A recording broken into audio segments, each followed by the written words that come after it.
Bonjour à toutes, bonjour à tous. C'est un réel plaisir de vous retrouver pour une nouvelle émission spéciale débat législative 2022. Vous le savez, les 12 et 19 juin prochains, les Français sont de nouveau appelés aux urnes pour élire leurs députés à travers la France. Ce sont 577 circonscriptions qui doivent trouver leurs représentants à l'Assemblée nationale. Nos départements de Savoie et de Haute-Savoie ne dérogent pas à la règle, composée de 10 circonscriptions, ce qui signifie pour nous 10 débats en partenariat avec le Dauphiné libéré. Nous avons fait le choix justement d'inviter tous les candidats pour vous permettre de faire leur choix, de faire votre choix. Et aujourd'hui, si les enjeux et les problématiques de chaque circonscription sont très nombreuses, c'est d'autant plus vrai ici dans la 3e circonscription de Savoie, n'est-ce pas Frédéric? Bonjour Frédéric Thiers du Dauphiné.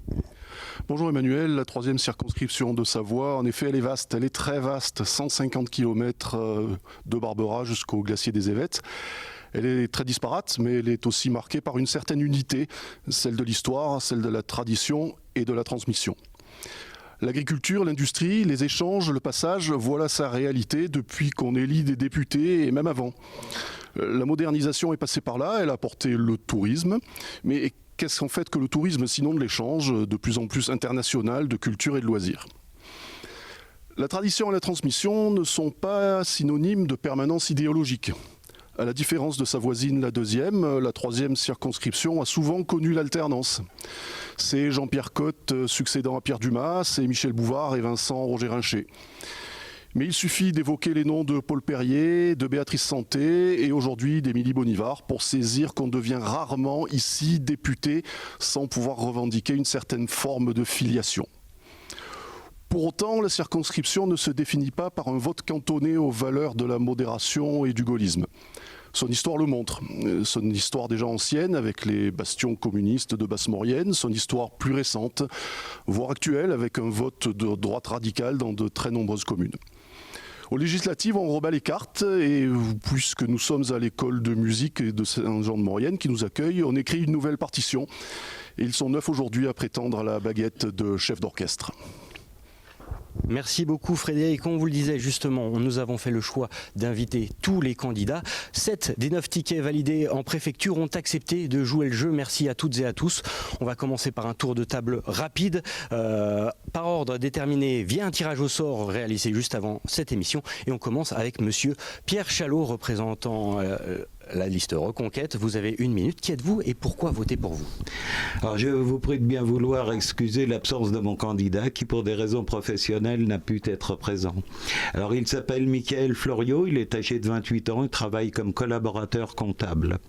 Moi je suis son suppléant, Pierre Chalot, comme vous l'avez dit, retraité de 40 ans auprès d'une collectivité territoriale, mais aussi un retraité en activité partielle en assurant avec la Société des autocars Transalpes des ramassages scolaires.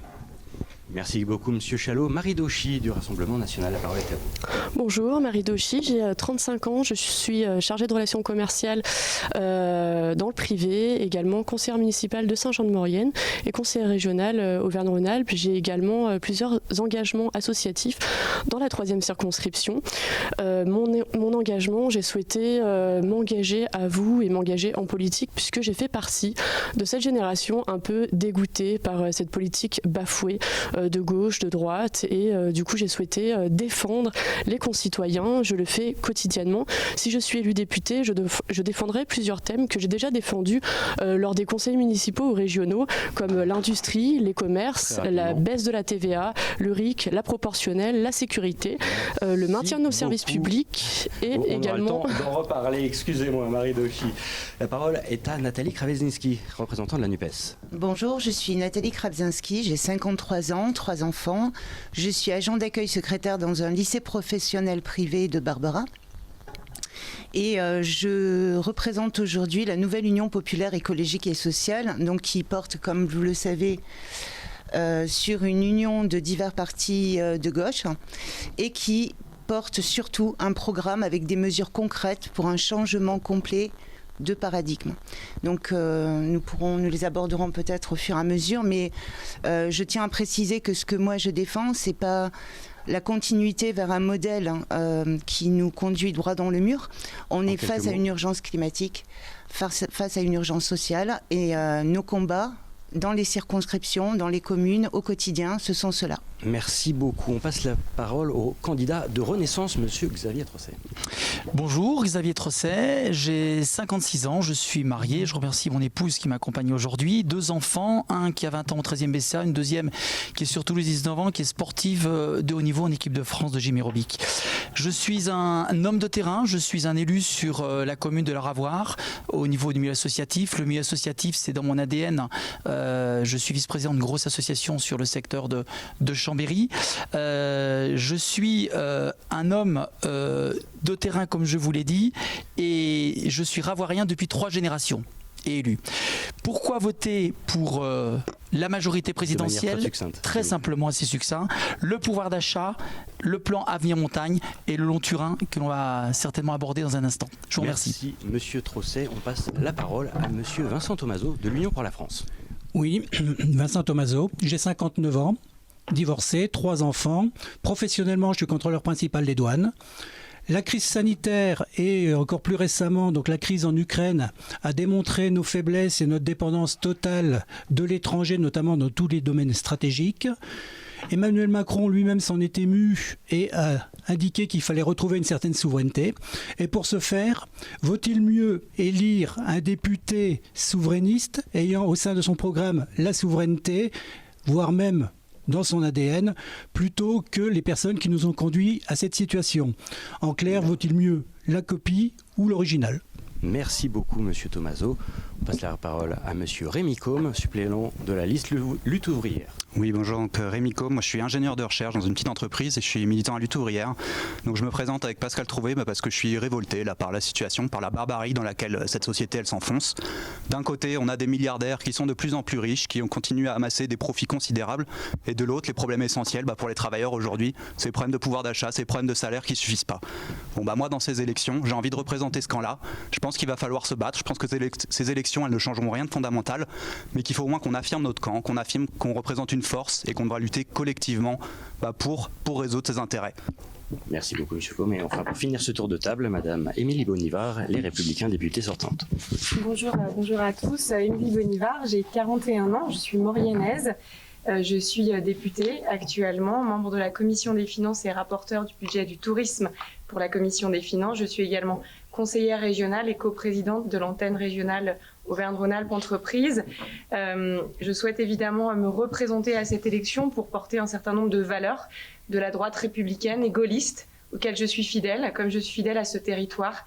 La revalorisation du travail fait que le travail doit redevenir la règle au sein de notre société, la solidarité envers les plus fragiles, la restauration de l'autorité de l'État également et des valeurs républicaines partout sur le territoire national. Et je serai une députée libre et responsable, ne m'opposant pas à tout, gardant mon libre arbitre et représentant avant tout l'intérêt général et le peuple. Madame Bonny.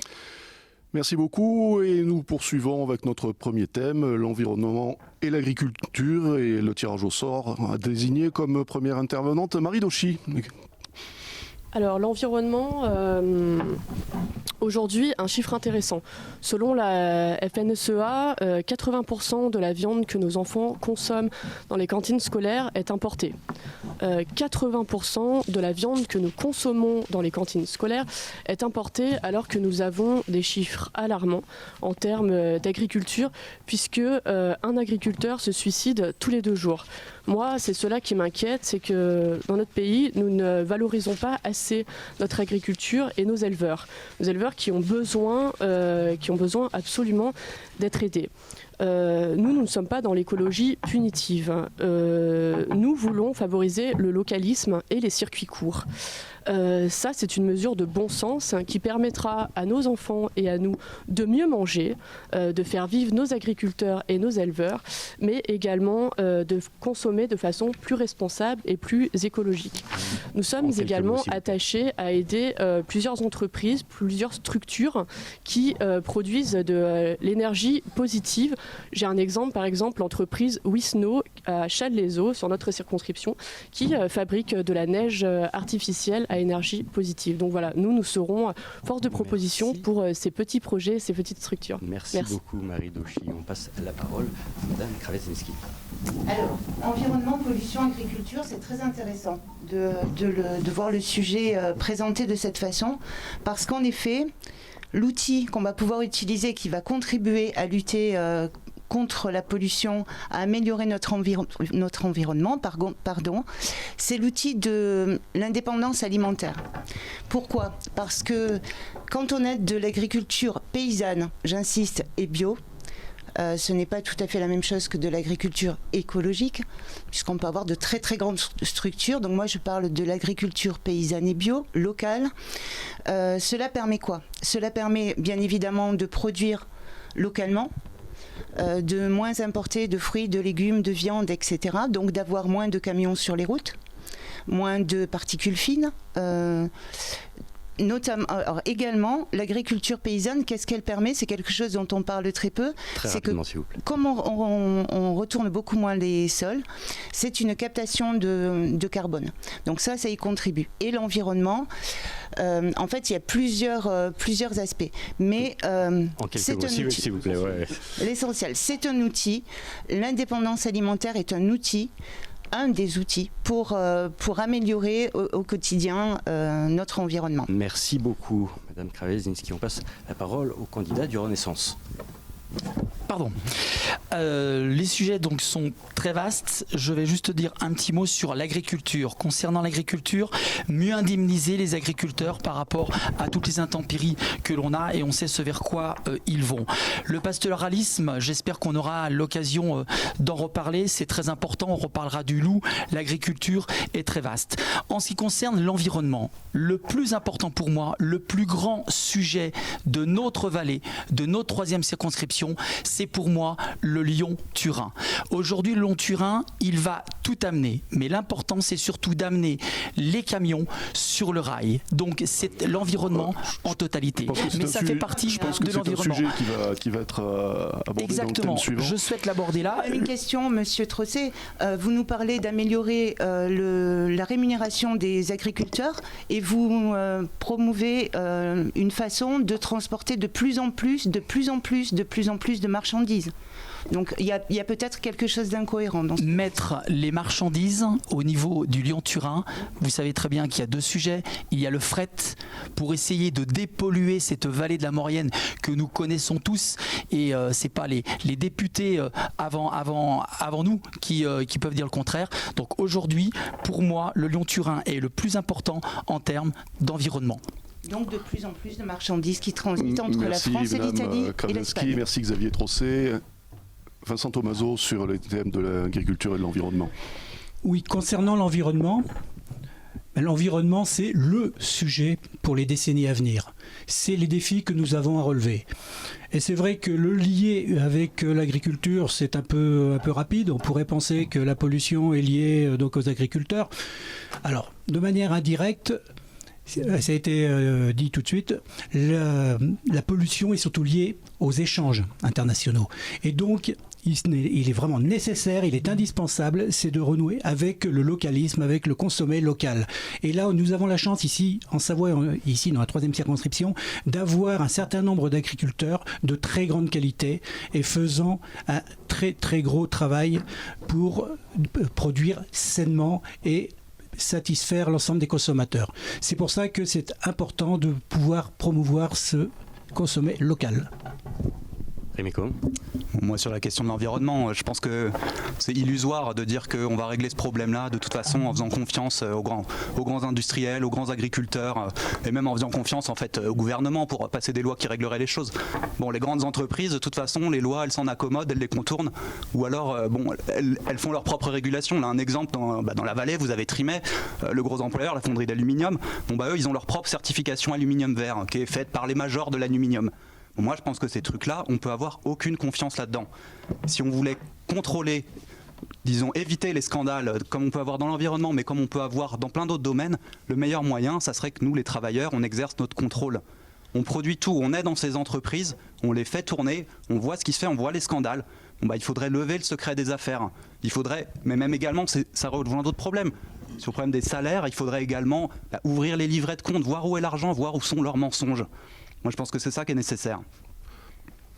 Émilie Bonivard, pour conclure ce premier sujet. Ah, il restera, pardon, Monsieur Chalot, c'est vrai qu'on a décalé d'un rang.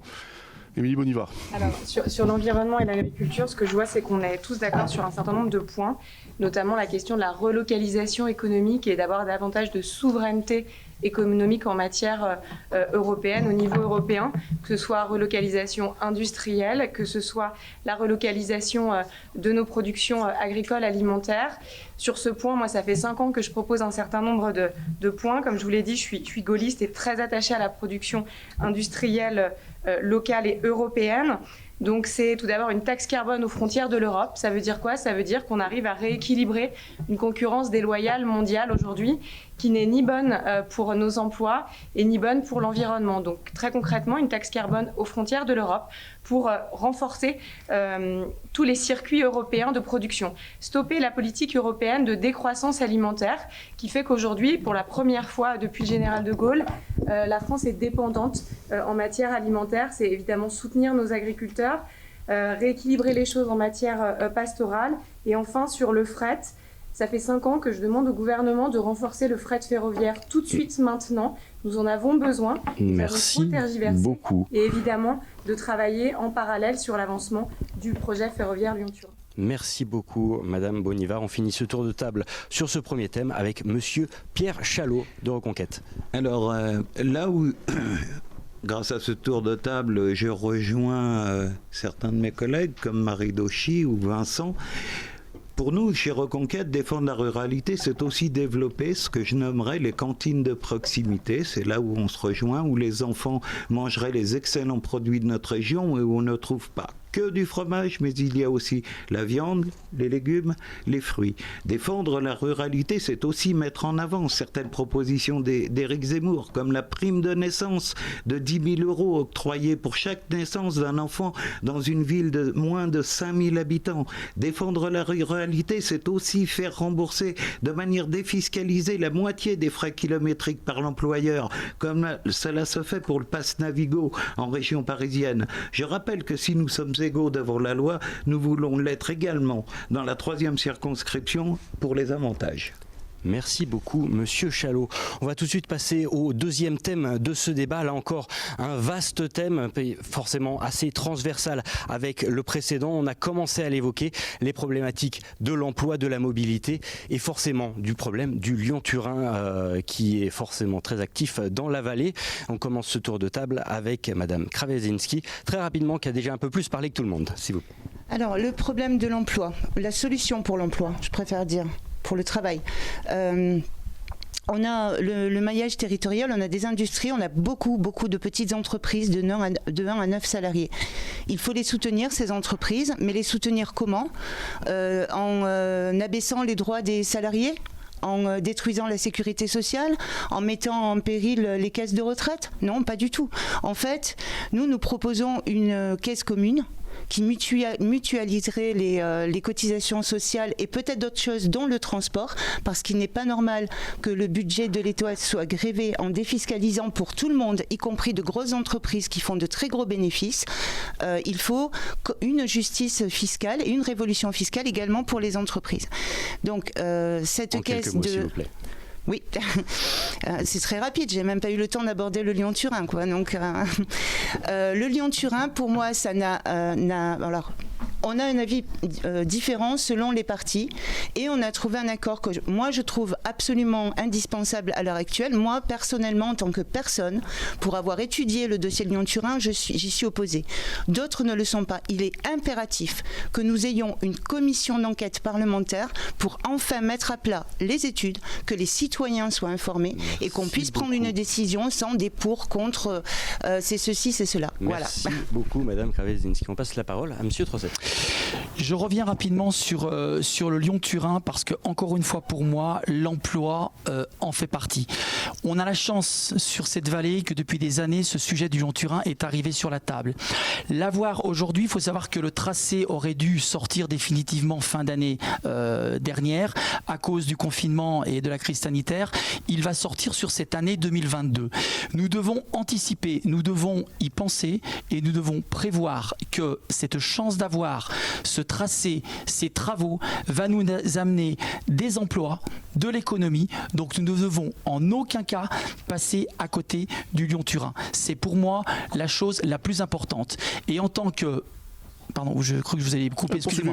D'accord. Et en tant que candidat de la majorité présidentielle, c'est le genre de dossier, je vous l'ai déjà dit lors de la conférence de presse, je serai le candidat du circuit court, je prends le dossier, on l'amène à l'Assemblée et j'ai la proximité avec les ministres. Voilà. Vincent Thomazeau, sur ce dossier, pour donner juste un chiffre, le chantier du Lyon-Turin en Maurienne, uniquement le tunnel de base, c'est à l'horizon 2025, au plus fort du chantier, 2500 emplois. Alors là, concernant l'emploi, la palisse dirait que pour qu'il y ait des emplois, il faut qu'il y ait des entreprises qui embauchent. Or, actuellement, nous vivons selon un modèle économique qui a fait que les entreprises se sont délocalisées. Notre principal atout et notre principal sujet à venir, c'est relocaliser et réindustrialiser. Et pour ça, il faut favoriser le retour des entreprises sur nos territoires. Alors, ceux qui ont délocalisé sont également ceux qui ont mis en place les règles. Donc il ne faudra pas hésiter à s'affranchir de certaines règles et à tordre le cou à ces règles. C'est-à-dire ne pas hésiter à remettre un certain nombre de mesures protectrices et éventuellement favoriser les entreprises en leur donnant un accès privilégié au marché public. Ça, c'est une chose. Concernant le Lyon-Turin, il ne faudrait pas le voir uniquement sous l'angle de l'emploi. C'est vrai qu'il occasionnera de l'emploi. Mais ce Lyon-Turin, si c'est une idée séduisante à la base, puisqu'il a été conçu à une période où le trafic était très important et était en constante augmentation, c'est plus le cas aujourd'hui.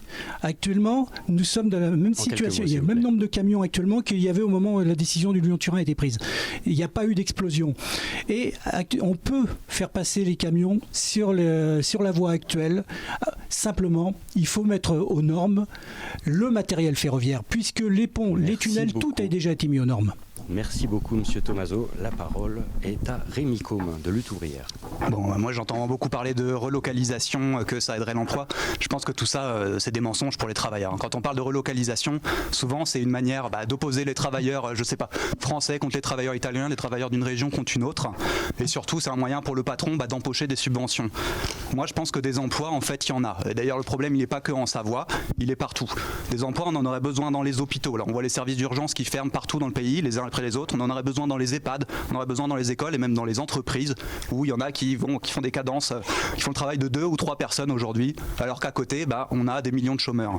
Moi, je pense que la logique, ça serait de répartir le travail entre tous et de le répartir sans perte de salaire. Bon, et ça, c'est possible. C'est possible parce que vous avez d'un autre côté, vous avez des groupes qui empochent des profits par milliard. Le CAC 40, juste pour référence, en 2021, c'est 160 milliards de profits. C'est 4 millions d'emplois payés à 2000 € net. Moi, je pense qu'il faut aller chercher ces profits. Il faut aller voir quelles sont les entreprises justement qui gagnent des milliards et il faut les forcer à créer des emplois. Et ça, ça ne sera pas possible par des élections, ça sera possible par des luttes. C'est des objectifs de lutte qu'on doit se donner. Merci beaucoup, Monsieur Côme. Madame Bonivar, ça vous évoque quoi ? Oui, sur le Lyon-Turin, pourquoi la ligne nouvelle est absolument nécessaire ? Tout simplement parce que la ligne historique ne permet absolument pas un report de fret massif. Aujourd'hui, on a 3 millions de camions qui passent les Alpes chaque année. Ça signifie que nous pourrions reporter 1 million de ces camions sur la ligne nouvelle. C'est absolument nécessaire. Également parce que je ne vois pas comment sur la ligne classique, avec un report beaucoup plus important, nous pourrons à la fois assurer le transport de voyageurs de façon correcte, pérenne, l'accès touristique à nos territoires et un fret massif. Je pense aussi à toutes celles et ceux qui vivent sur le bord de la ligne classique, à Barbera également, dans Comte de Savoie, en Maurienne. Ça signifie un train de fret tous les quarts d'heure. Il y a un moment, je me demande comment la ligne historique va pouvoir absorber tout ce ferroviaire, tout le fret. Et puis également, simplement dire qu'en Suisse, on a Suisse, Italie, Autriche, on a 70% du transport de marchandises qui se fait par le rail. Les Suisses ne sont pas les plus destructeurs de la nature. Ils ont choisi ce mode par votation, par référendum. Et je crois qu'on peut tout à fait le faire.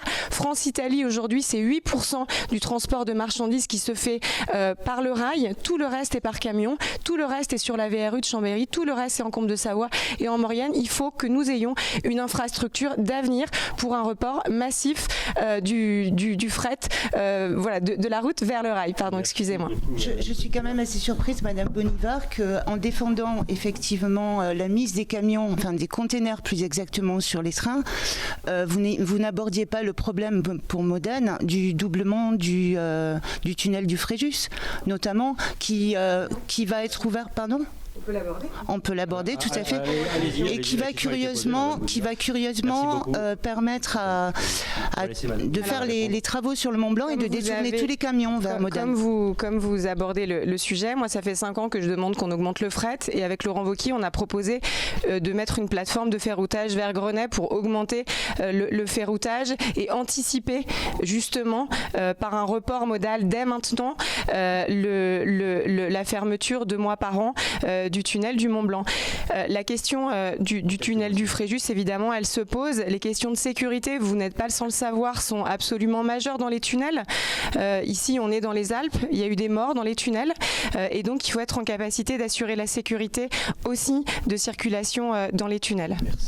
Sauf que cette voie qui était prévue à l'origine pour justement la sécurité, qui est une voie de sécurité, elle a été vendue comme ça, 8 mois après, a été ouverte à la circulation. Évoquez ça dans vos conclusions. Monsieur Chalot, la parole est à vous. Oui, pour revenir sur la thématique de l'emploi, il faut aussi défendre certaines administrations de proximité qui délocalisent vers les sous-préfectures ou les préfectures, comme la trésorerie de la Chambre qui partira à Saint-Jean-de-Maurienne.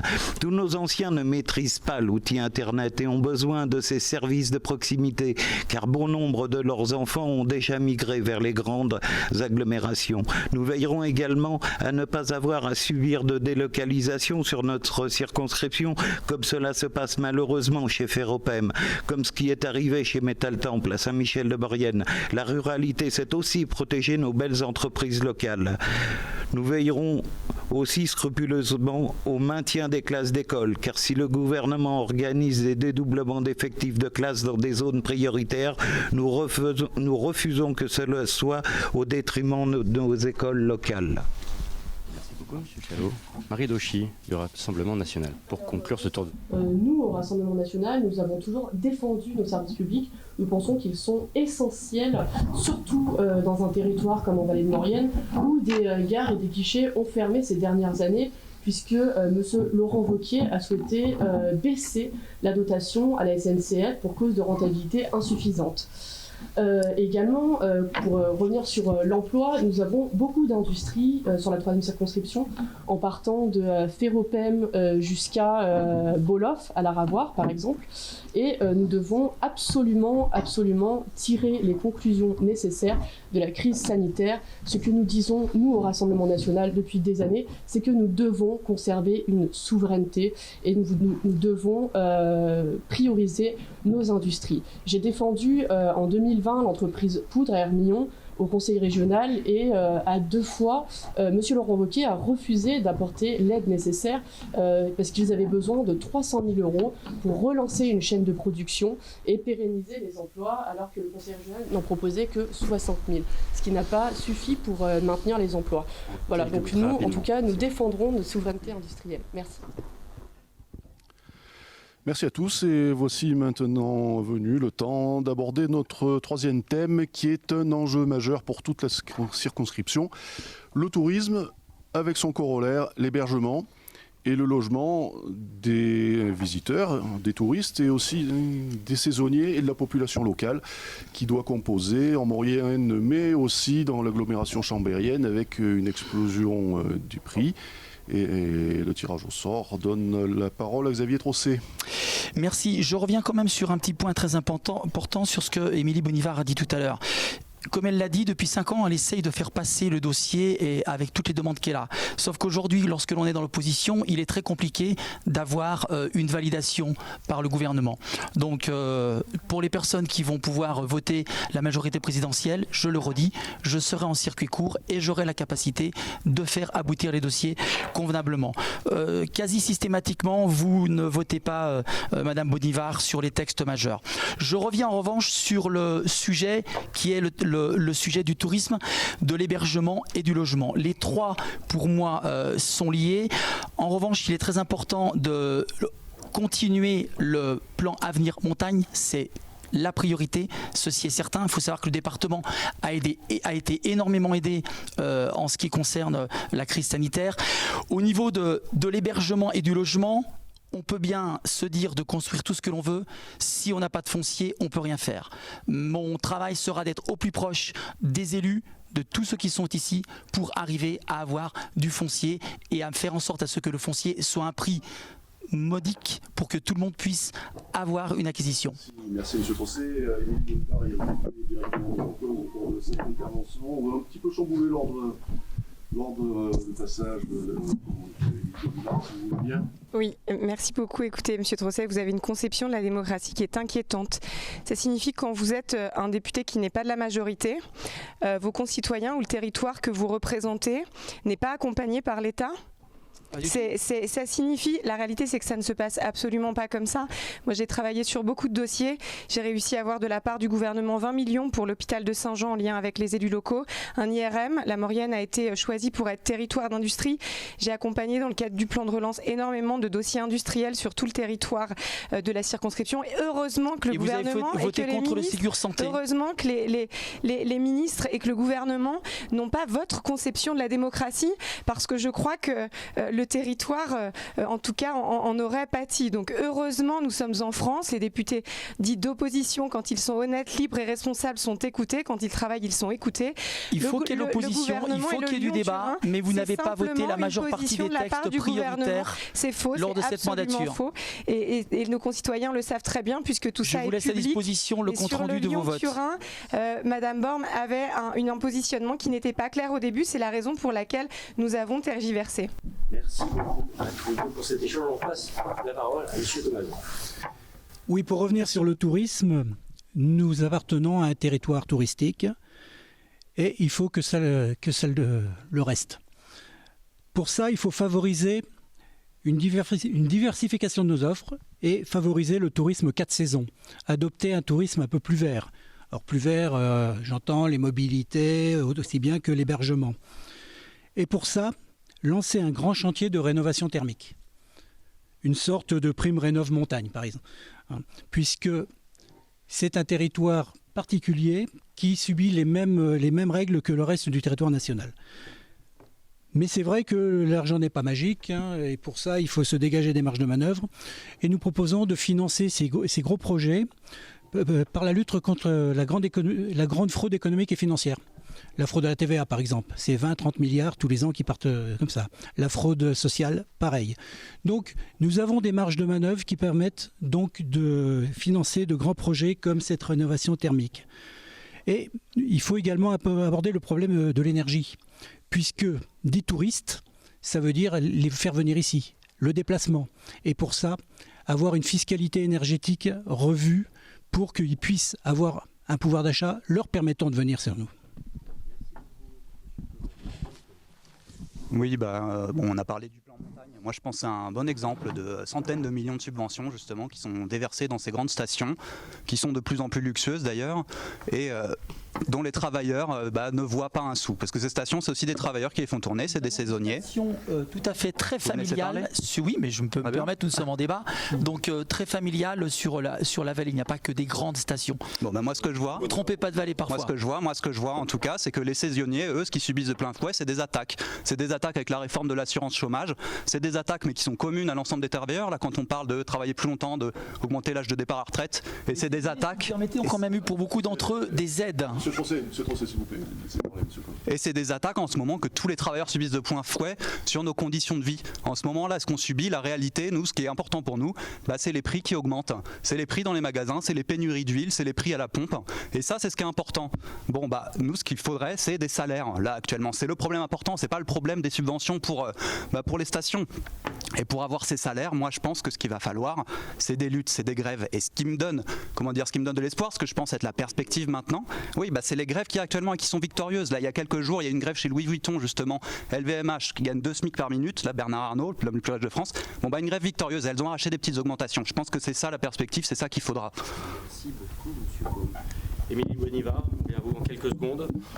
Sur le tourisme, donc j'ai été rapporteur du budget du tourisme à l'Assemblée pendant 5 ans. Je me suis battue pour qu'on ait plus de classes de neige et classes de découverte dans nos stations parce que c'est l'avenir de la montagne et moi je veux que la montagne elle reste ouverte et accessible à tous pour la diversification touristique bien sûr et le thermalisme et conforter les stations. Je rejoins monsieur sur la question du foncier et de l'hébergement.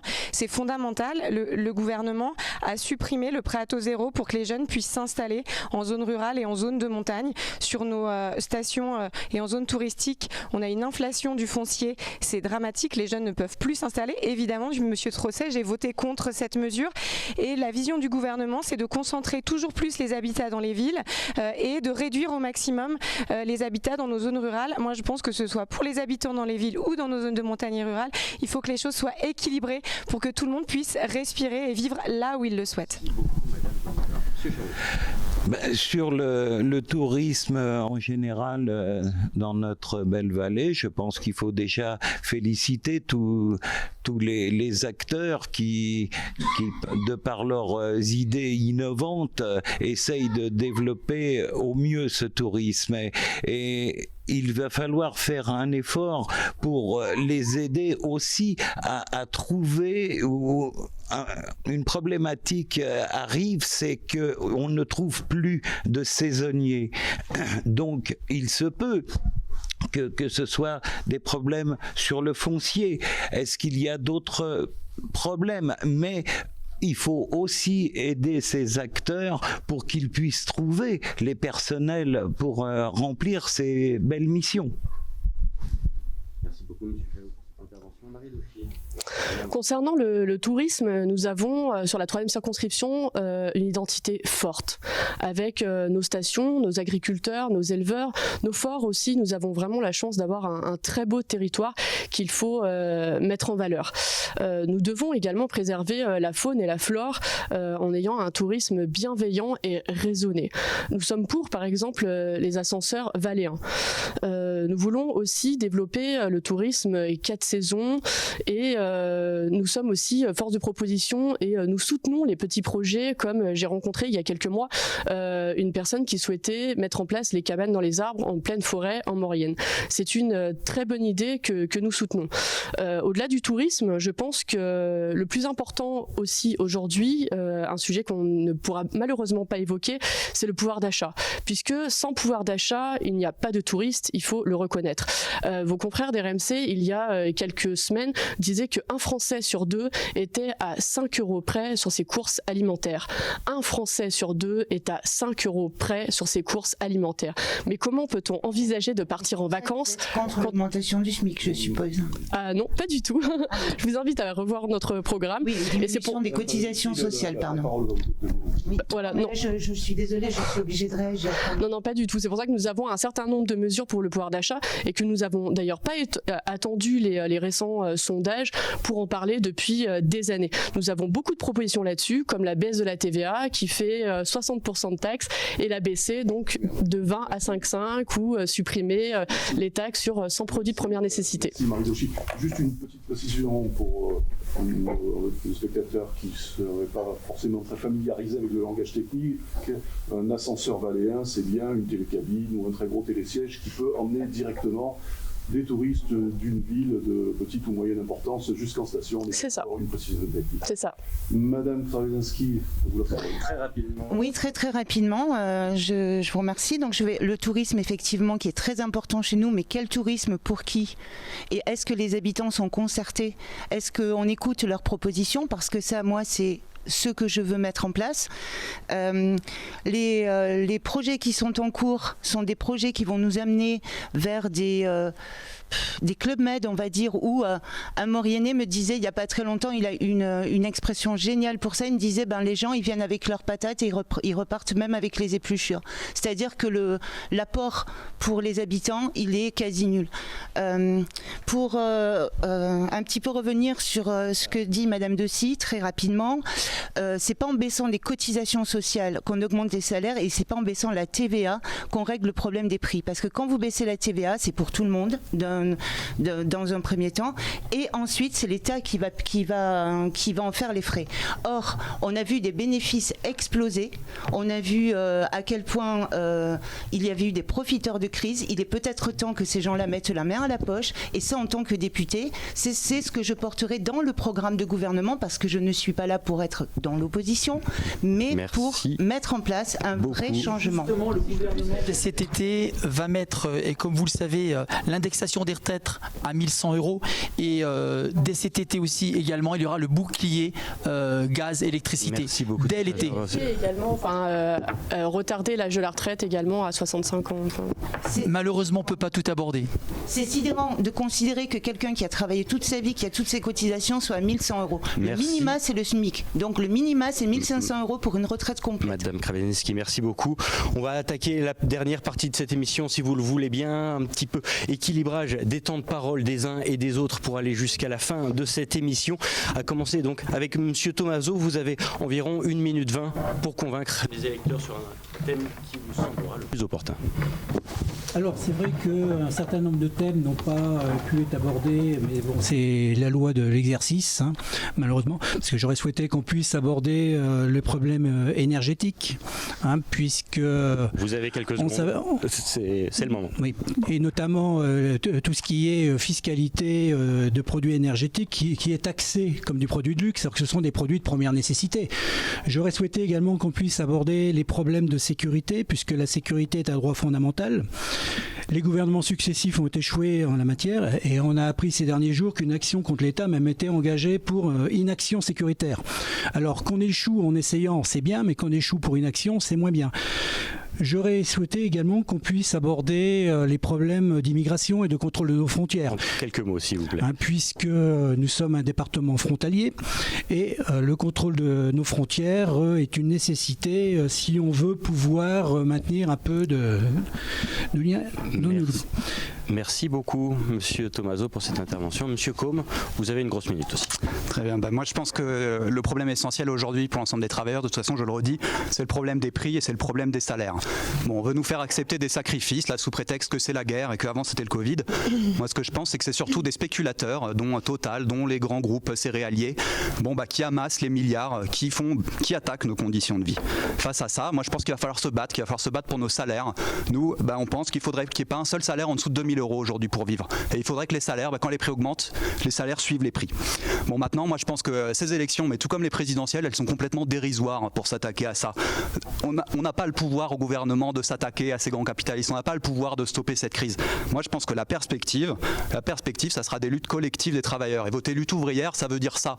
Moi, je ne vous fais pas de promesses. Je pense que voter lutte ouvrière, c'est affirmer ce camp. C'est affirmer que on a un camp, c'est les travailleurs contre cette grande bourgeoisie et qui va falloir se préparer à se battre. Merci beaucoup, M. Gaulle. Madame Bonivard, vous avez quelques secondes. Je suis navré, mais il va falloir être très très rapide en ce qui vous concerne. Écoutez, moi je souhaite parler à mes concitoyens, leur dire que je continuerai, s'ils me font la confiance de m'élire, à être une députée libre et responsable à leur service, au service de l'intérêt général. Je ne voterai pas systématiquement tous les textes parce que ce n'est pas le rôle d'un député. Le rôle du député, c'est de servir ses concitoyens et l'intérêt général. Donc je ne le ferai pas mécaniquement, mais je serai constructive comme je l'ai été. Je ne m'opposerai pas à tout en risquant de bloquer notre pays, ce qui serait absolument néfaste pour les Français. Et je travaillerai évidemment toujours sur les thèmes de la revalorisation du travail, du pouvoir d'achat, de l'autorité de l'État, de la solidarité envers les plus fragiles et de la réhabilitation de nos valeurs républicaines auxquelles je suis très attachée. Merci beaucoup pour cette intervention. Monsieur Chalot, il vous reste une grosse minute, même un peu plus. Merci. Bon, alors, ça va me permettre de vous préciser notre position sur un autre sujet inabordé. Nous sommes aussi pour le maintien de la chasse les week-ends, car cette passion ancestrale nécessaire à la régularisation des espèces est pratiquée aussi par des gens qui travaillent la semaine. Notre parti estime qu'une retraite ne devrait pas être en deçà de 1 300 € mensuels, alors que beaucoup de retraites agricoles, commerçantes, artisanales ne dépassent pas bien souvent les 800 €. En conclusion, j'appelle vos téléspectateurs et lecteurs à voter pour notre candidat Mickaël Floriot, qui saura mettre en place une politique différente de ce qu'ils ont connu depuis 40 ans avec les partis traditionnels qui n'ont fait qu'accroître l'abstentionnisme électoral. Merci. C'est pour ça que je désire que les revendications des habitants de notre 3e circonscription puissent être défendues à l'Assemblée nationale par notre parti Reconquête, qui est le futur de la droite patriote et souverainiste, et qu'il subsiste et devienne l'alternative du gouvernement actuel. Merci beaucoup, Monsieur Chalot. Marie Dauchy, vous avez une petite minute. Pour répondre à ce qui a été dit tout à l'heure, bien entendu que la baisse des taxes sur les carburants redonneront du pouvoir d'achat, puisque les carburants ont augmenté de 34 centimes le litre, donc ce qui fait à peu près 18 € le plein. Donc si on en va à un plein par semaine, c'est 72 € de plus par mois. Donc bien entendu que la baisse des taxes, c'est à moi de conclure. Merci de ne pas me couper la parole, s'il vous plaît. Donc du coup, bien entendu que ça redonnerait beaucoup plus de pouvoir d'achat que le fameux chèque d'Emmanuel Macron, que pour la petite anecdote, Jordan Bardella, député européen, a également reçu chez lui, alors qu'il n'a pas besoin de davantage de pouvoir d'achat. Voilà, donc moi je serais une députée qui serait à votre écoute, qui sera à votre écoute, comme je le suis déjà actuellement. Depuis maintenant plusieurs années, je vais à votre rencontre, je viens vous voir au porte-à-porte et j'écoute vos problématiques. Le pouvoir d'achat est l'une des priorités, l'une des priorités qui doit être avancée par Emmanuel Macron. Et en tout cas, nous serons le premier groupe d'opposition et pour ne pas laisser les pleins pouvoirs à Emmanuel Macron. On passe la parole tout de suite à Nathalie Kravezinski pour clore ce débat en quelques secondes, s'il vous plaît. Je vais essayer. Très rapidement, en fait, ce que j'entends, c'est toujours le même modèle, en fait. On travaille pour le marché, avec le marché résoudra tout. Quand on nous parle des plus fragiles, on nous parle de solidarité, moi je vous parle de dignité. C'est-à-dire garantie d'emploi pour les jeunes, pour les chômeurs de longue durée, la garantie d'autonomie pour la jeunesse, qu'elle puisse enfin étudier sans être obligée de travailler la nuit, etc. Une retraite digne. C'est-à-dire une retraite qui permette de vivre, un SMIC à 1 500 € dès que nous serons au gouvernement, c'est immédiat, au lendemain, et également le blocage des prix, et non pas systématiquement taper dans les caisses de l'État, mais faire payer enfin ceux qui en ont largement profité pendant la crise. Madame Kravezinski de la NUPES, on clôt ce débat avec Monsieur Trosset. Combien de temps ? Une petite minute, 40 secondes. Super. Très simplement, je suis le candidat à la majorité présidentielle. Il faut savoir que cet élan de la majorité présidentielle, c'est vraiment une union entre Richard Ferrand, François Bayrou et Édouard Philippe. C'est une réelle union soudée d'une majorité. En revanche, ce n'est pas une union de façade comme NUPES qui... Non, laissez-moi parler, s'il vous plaît. Vous avez un superbe programme, on a 650 Madame Kravezinski, s'il vous plaît. Merci de ne pas prendre mon temps. Merci beaucoup. Donc ce n'est pas une union de façade. Il y aura encore beaucoup de sujets à aborder, mais sachez que dès cet été, tout ce qui a été mis en place ou qui n'a pas pu être complètement concrétisé par le président de la République lors du dernier mandat sera mis en place tout de suite à cet été. Je vous remercie. Merci beaucoup. Je me permets d'intervenir quand on voit au moment de l'investiture de notre président Macron les gens qui étaient tout autour de lui pour le féliciter, pour le congratuler, il était intéressant de voir tout ce panel de personnes, et quand je vois que votre groupe s'appelle Renaissance, j'aurais plutôt appelé ça recyclage. Est-ce que je peux vous délivrer un scoop ? En 2 mots. En direct et en 2 mots. Nous, on défend aussi, et surtout, parce que c'est aussi au cœur du programme avec des mesures écrites, Monsieur Trosset. Vraiment en quelques mots, s'il vous plaît. Voilà. Et on défend la démocratie. La démocratie, c'est-à-dire le pouvoir du peuple, Merci. la 6e République. Donc, comme plusieurs autres candidats de la NUPES, mon mandat sera révocable. Merci. Et ainsi, beaucoup. je m'engage à tenir la Madame ligne. Krasinski, merci beaucoup à toutes et à tous, en tout cas d'avoir participé, d'avoir joué le jeu sur ce débat de la 3e circonscription de Savoie. Vous savez, de toute façon, la campagne continue. Nous avons à cœur de vous faire vivre tous ces débats et on va continuer la semaine prochaine avec toujours de nouvelles émissions en partenariat avec le Dauphiné Libéré. Quant à nous, on vous souhaite une très bonne journée sur notre antenne. À bientôt.